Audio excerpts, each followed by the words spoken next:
Hello दोस्तों। आज सिजिल के 15 नंबर सेट्स का हम लोग एक्सप्लेनेशन कर रहे हैं। ठीक है।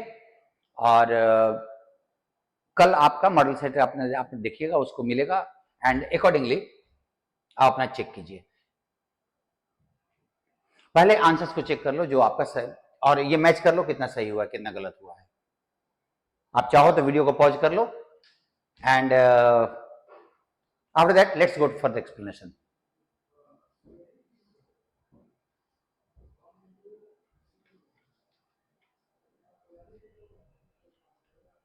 इस सेट में वर्ड्स बहुत सारे थे, सो अकॉर्डिंगली वर्ड्स को लेके परेशानी आएगी, और मैं वर्ड के मीनिंग का पहले आपका डिस्कशन कर लेता हूं।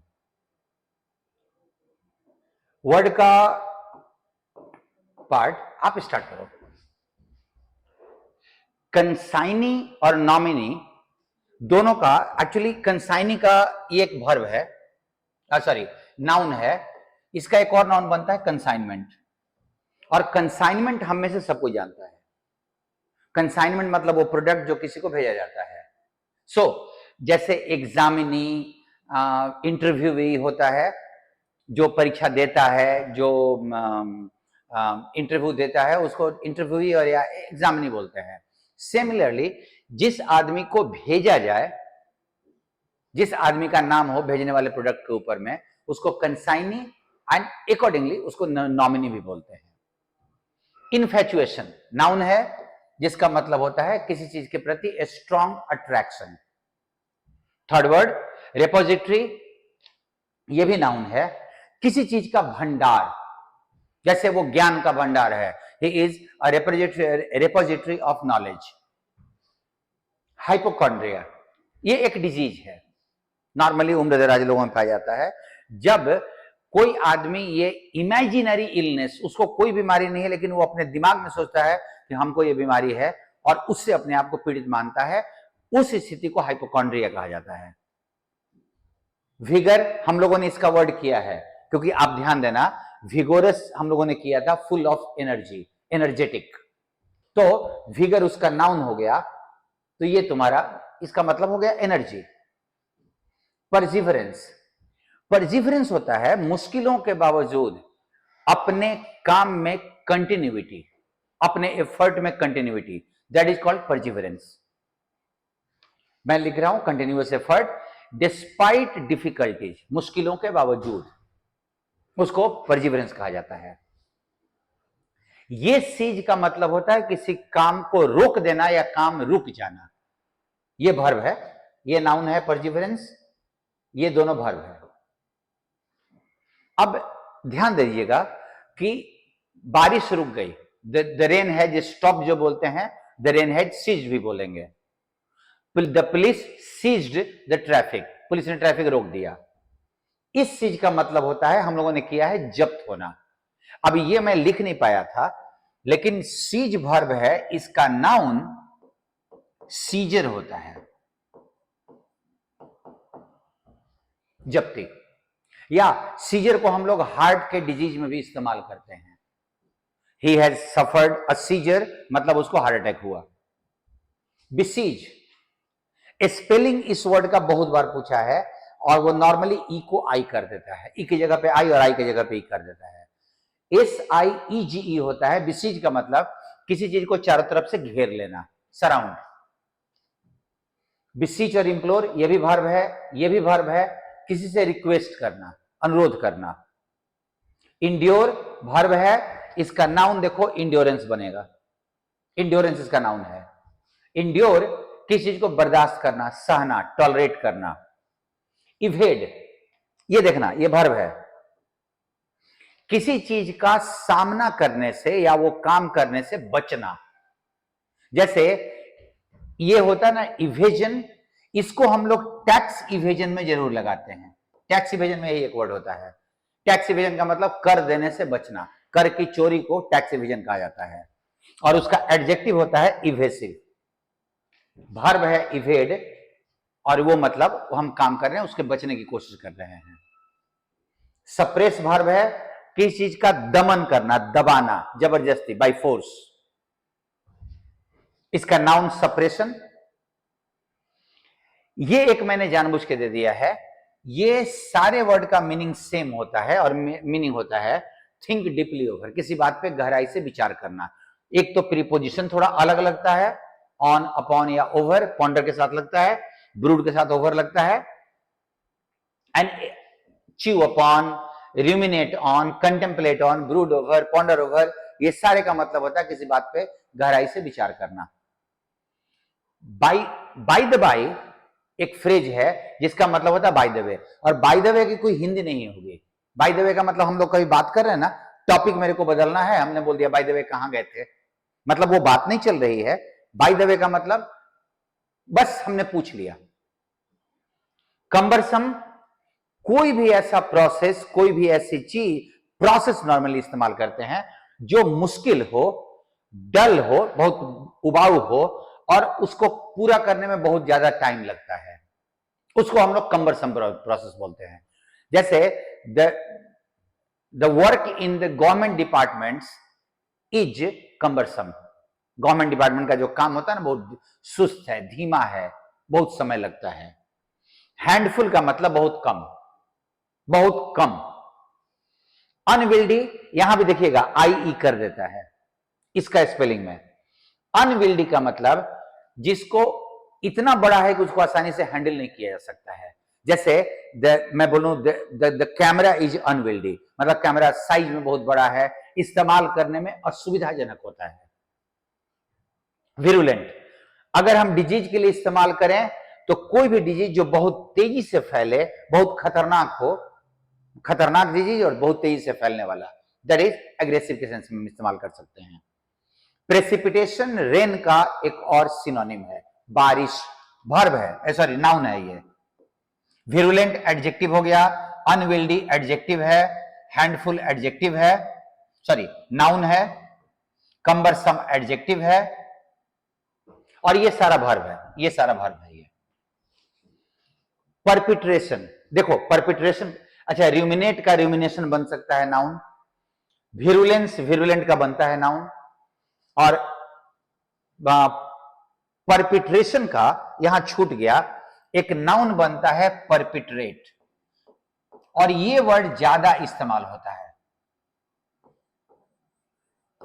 परपिट्रेट या परपिट्रेशन का मतलब होता है हम किसी के खिलाफ कोई गलत काम कर रहे हैं, कमिट वाले, कमिट ऑफ वायलेंट और illegal activities towards somebody, that is परपिट्रेशन।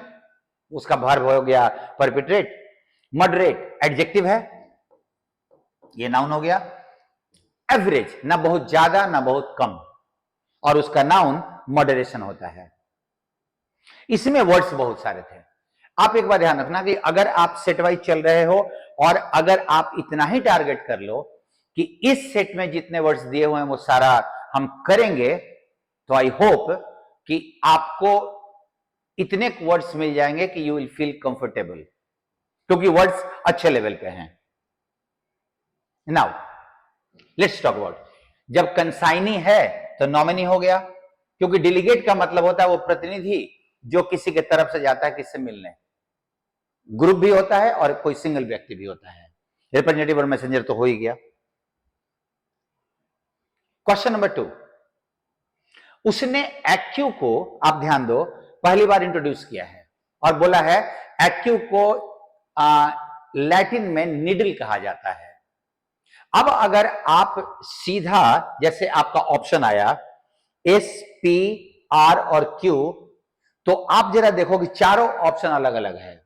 Are में एक्यूपंक्चर ऑल्सो स्टिमुलेट्स, जब वो बोल रहा है कि वो ये भी स्टिमुलेट करता है, तो वो कहीं और किसी चीज को स्टिमुलेट करता होगा, तो वैसे भी पी को, पी के बाद आर आना चाहिए। अब पी के बाद आर यहां है, यहां नहीं है, यहां नहीं है, यहां है, तो उस हिसाब से आंसर ए और डी में से कोई एक। अब अगर एस को रखो, दीज आर कनेक्टेड, ये कनेक्ट होते हैं। भाई क्या मतलब, कौन सा चीज कनेक्टेड होता है और कब किस स्थिति में कनेक्शन बैठा रहे हैं? तो फिर अगर आप क्यू को देखो तो देखो, quite appropriately then acupuncture consist of inserting, insert मतलब भीतर डालना होता है, very fine needles at specific points, किसी खास पॉइंट पे हम पतले पतले फाइन नीडल्स चुभोते हैं और वो नीडल्स दीज आर कनेक्टेड में हम रखेंगे। सो तुम्हारा पहला क्यू और उसके बाद तुम्हारा एस आ जाएगा। So answer is D. Next, encounter. अब इनकाउंटर का मतलब सामना करना होता है और उसका अगर अपोजिट देना है तो अवॉइड करना, अवॉइड करना इनकाउंटर का उल्टा। Question number 4, visitors were not permitted, और परमिट के बाद अगर कोई वर्ब आप रखते हो तो वो टू भी वन फॉर्म में होता है। सो इसीलिए परमिट के साथ यहां पे टू इंटर हो जाएगा। You are not permitted to do this work, permitted entering कर दिया है, वो जेरेंड लगा दिया है, जेरेंड नहीं होगा इंफिनिटिव होगा। इनफैचुएशन का मतलब होता है attraction, strong attraction, that is passion, क्योंकि कंपैशन मतलब होता है किसी के प्रति सहानुभूति, और पैशन हमारी जो फीलिंग होती है।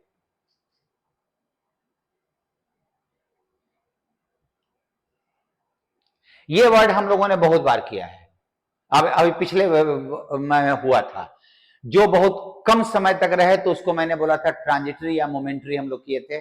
सो तुम्हारा आंसर ये हो गया। रेपोजिटरी किसी चीज का खजाना, स्टोर हाउस। रोटेटरी रोटेशन से बना हुआ है, घूमने वाला। हाइपोकॉन्ड्रिया का स्पेलिंग पूछ रहा है, हाइपोकॉन्ड्रिया यहां पे जाएगा तुम्हारा 7 का ए हो जाएगा। अगर वर्ड मीनिंग ठीक हो तो वर्ड में टाइम नहीं लगता, वर्ड के क्वेश्चन बनाने में जल्दी जल्दी जल्दी बनता है वो। अभी हम लोगों ने वर्ड किया तो आपका समय नहीं लग रहा है। इस क्वेश्चन को हम लोगों ने दो बार बनाया है। आई डोंट लाइक में आई डोंट लाइक ऐसे ही रह जाएगा, और कीपिंग को बीइंग केप्ट रखेंगे, आर बीइंग केप्ट नहीं, ओनली बीइंग केप्ट, इसीलिए आंसर सी हो जाएगा। ऑक्सिलरी वर्ब नहीं लगाना है, सीधा बस बीइंग प्लस V3 कर देना है। कीपिंग है बीइंग प्लस V3, अगर टू कीप होता तो टू बी V3 हो जाता। ये देखो, constant effort to achieve something that is perseverance, vigour का मतलब एनर्जी हो जाएगा, और बाकी दोनों वर्ड बहुत आसान है लेकिन उसमें फिट नहीं हो रहा है। अब ये क्वेश्चन बहुत इंटरेस्टिंग था फॉर मी, मेरे लिए। Money is only the means to an end. अब आप इस वर्ड को जरा ध्यान दो, मीन्स वर्ड को समझो। अब मीन्स, या तो मीन में एस लगाया हुआ है, मीन में एस लगाया हुआ है। अब ये अगर ये वर्ब है तो इसका मतलब होता है अर्थ, इट मीन्स, तो ये मीन्स तुम्हारा V5 हो जाएगा अगर हमने टारगेट किया तो। और अगर ये नाउन है तो आप मैथ्स में पढ़ते हो मीन, मीडियन, मोड, तो उस हिसाब से नाउन में ये हो जाएगा। मीन्स एक अलग वर्ड भी है नाउन के तौर पे, जिस और वो सिंगुलर होता है, जिसका मतलब होता है माध्यम। You can do this by this means, इस माध्यम से आप कर सकते हो। और माध्यम यहां पे वही मीनिंग है, और यहां एंड का दो मतलब होता है, एक समाप्ति वाला और दूसरा लक्ष्य वाला। तो आप जरा देखो कि यहां मीन्स और एंड दोनों का अलग अलग मीनिंग है। पैसा मेरे लिए सिर्फ किसी लक्ष्य का साधन है, माध्यम है उसको प्राप्त करने का। तो आपका ये जो एंड है उसके पहले अगर एन लगा है तो मीन्स के पहले भी ए लगना चाहिए। अगर यहां द लगाएंगे तो यहां भी द लगेगा, तो आपका आंसर सी हो जाएगा। It is only a means. कभी भी इस वाले मीन्स का माध्यम को लेके ये मत सोचिएगा कि वो प्लुरल में दिया हुआ है, या वर्ब होता तो सिंगुलर में, नाउन होता तो प्लुरल में, लेकिन अलग मीनिंग में। माध्यम के तौर पे ये खुद सिंगुलर होता है।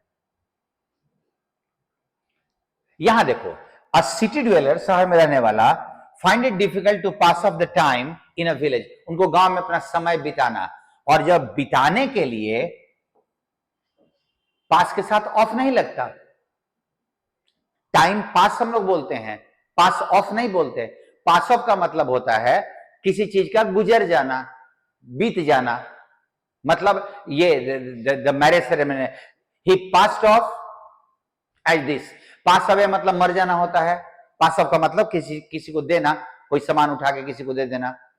लेकिन टाइम के हिसाब से पास के साथ कोई प्रीपोजिशन नहीं लगता। सो यहां से ऑफ हट जाएगा। नेक्स्ट क्वेश्चन देखो, बिसीज का स्पेलिंग मैंने कहा था SIEGE होता है। बिसीज किसी से रिक्वेस्ट करना, सीज रोकना या रुकना। अब यहां देखो, I can no longer put up with her insolence. ध्यान दीजिएगा, इंसोलेंस भी एक अच्छा वर्ड दिया हुआ है। दैट मीन्स र्यूडनेस, उदंडता। मैं उसकी उदंडता को बर्दाश्त, टॉलरेट नहीं करूंगा। और आपके पास एक वर्ड चाहिए, बर्दाश्त करना, टॉलरेट करना, और वो होता है इंड्योर। मैं इंड्योर नहीं कर सकता। सप्रेस दमन करना, एज्यूम मान लेना, कल्पना करना, इवेड किसी चीज का सामना करने से बचना। क्वेश्चन नंबर 14,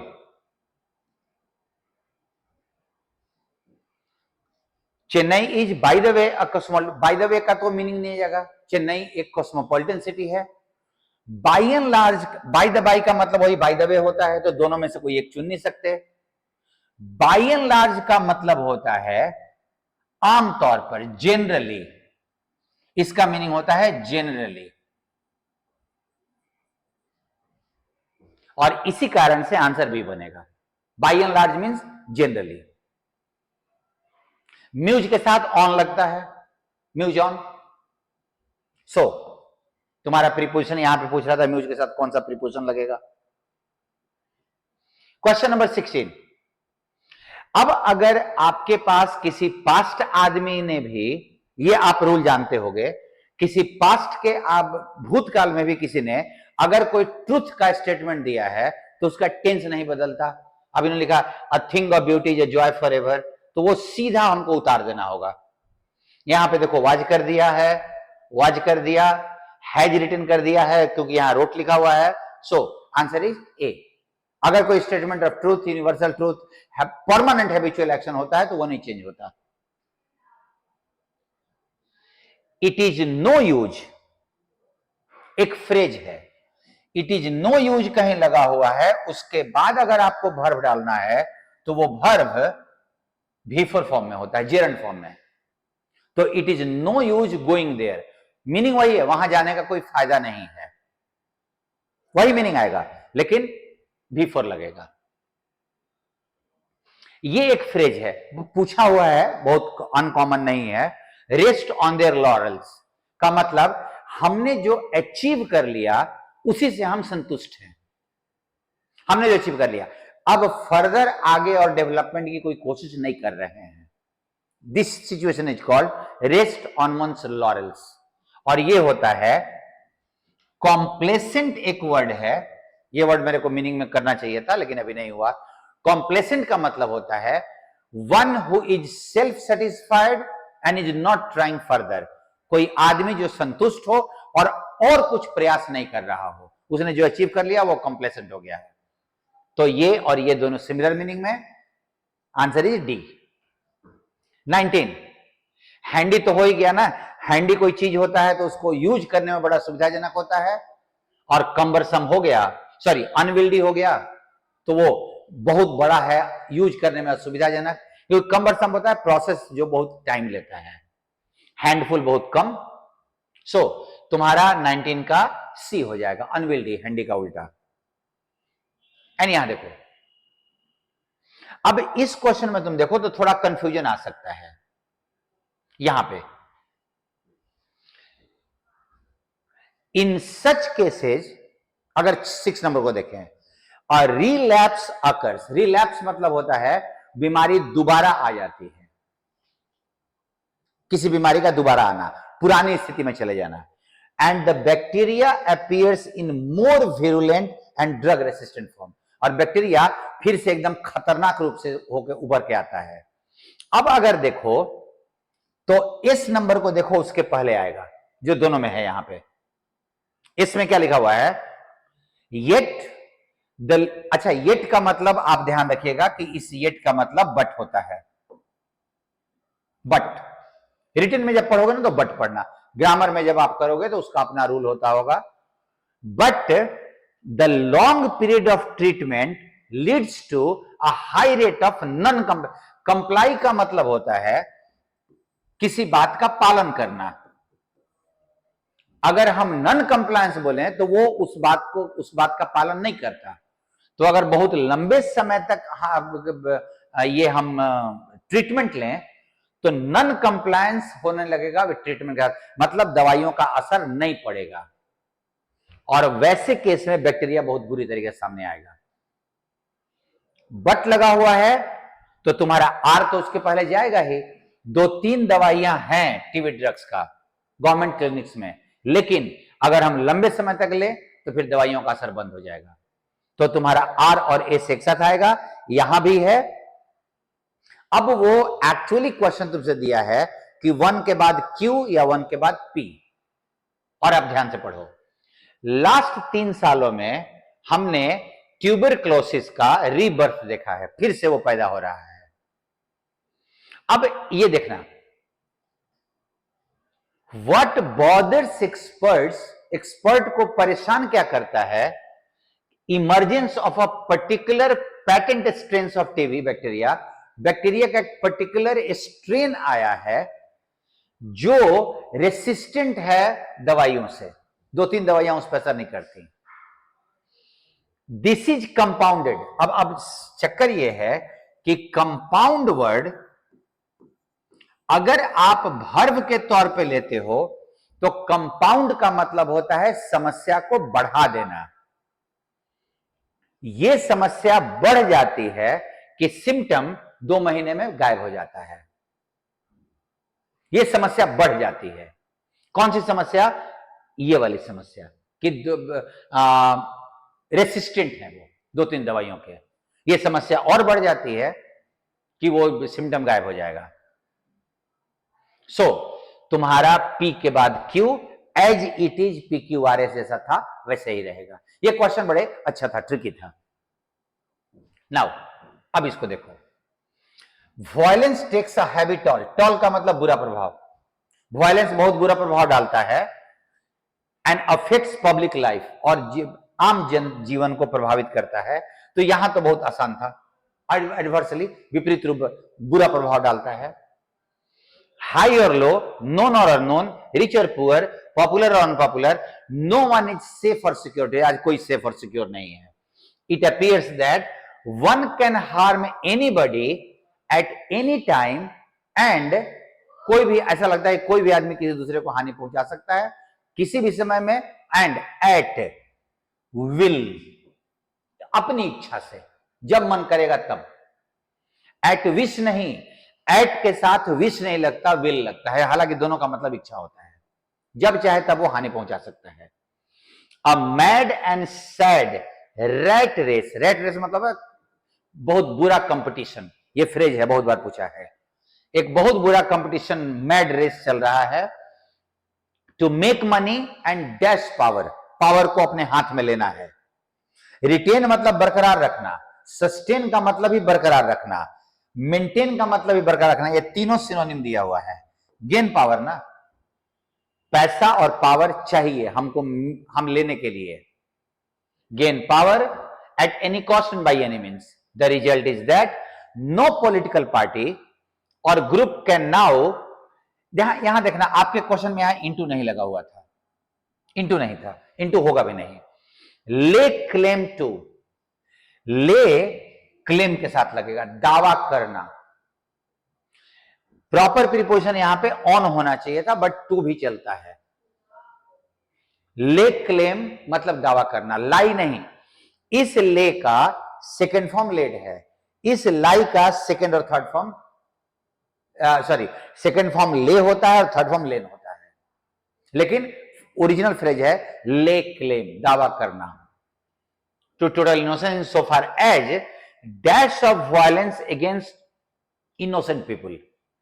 इनोसेंट लोगों के खिलाफ वायलेंस का परपिट्रेशन, मैंने बोला ना, कोई बुरा काम को करना, क्योंकि पेनेट्रेशन किसी चीज में छेद करना, प्रेसिपिटेशन मतलब बारिश, और इंटरप्रिटेशन मतलब किसी चीज का एनालिसिस।